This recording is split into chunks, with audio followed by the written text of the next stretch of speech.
Welcome back to Hogwarts, everyone. This is Greg Miller from the IGN PlayStation team and permanent Hufflepuff resident, here to talk to you about Harry Potter and the Order of the Phoenix. If there's three things I love about the Harry Potter franchise, it's one, magic, two, hot-ass Hermione Granger. She's 17, man. What's that? 17. 17, huh? If there's two things I love about the Harry Potter franchise, it's number one, magic, and number two, their crazy voices with their pop-pops and hello, governor. Hard to believe people actually talked like that back in the 1400s. For those of you who haven't read the book, this is Harry, Ron, and Hermione's 5th year at Hogwarts, and there's a new defense against the dark arts teachers, Professor Umbridge, and she's not too keen on Harry's belief that Voldemort is back. So as the professor refuses to teach Harry and the children any way to defend themselves, Harry goes on a one-man mission to create Dumbledore's army, a group of students who will know how to defeat the Dark Lord if he shows up again. Although it draws from the storyline of the movie and the book, Harry Potter and the Order of the Phoenix is something much more than that. This is a completely immersive experience for anyone who's watched the Harry Potter movies or read the books. Hogwarts has been built from the ground up based on the blueprints used for the version in the movie. That means every hallway you've seen on the silver screen, every painting you've seen there, they're all in this game. The visuals are great, there's no load times, and surprisingly, there's no HUD on the screen. Once you get going in this game, it's very clear that EA wanted you to be able to play this one and not be able to tell what's a movie and what's a game.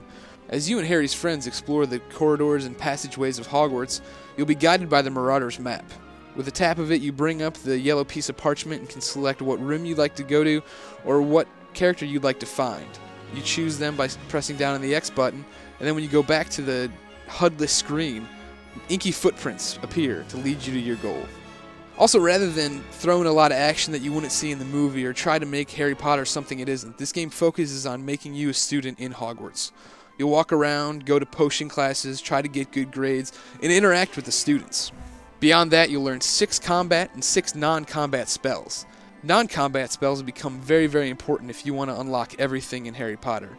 As you walk around, you'll find broken vases and picture frames off the wall. Using Wingardium Leviosa, you'll lift the picture frames back on the wall and be rewarded with discovery points. There are more than 4,300 discovery points to unlock in this game, which then bring about trophies, special movies, behind-the-scene content, and all sorts of nifty little tidbits for the Harry Potter fan in all of us.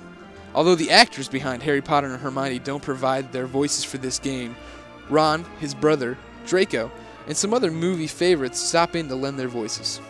Although it's a dream to be able to run around Hogwarts and experience all this stuff from Harry's perspective, the game isn't without its flaws. Wand combat just isn't that fun. Your 6 attack spells just really aren't that great. When it comes to one-on-one combat, you'll find yourself dodging side to side, while casting protective spells over yourself and throwing spells at them. That might sound fun, but it's all paced kind of poorly. Still, there are neat parts even to that.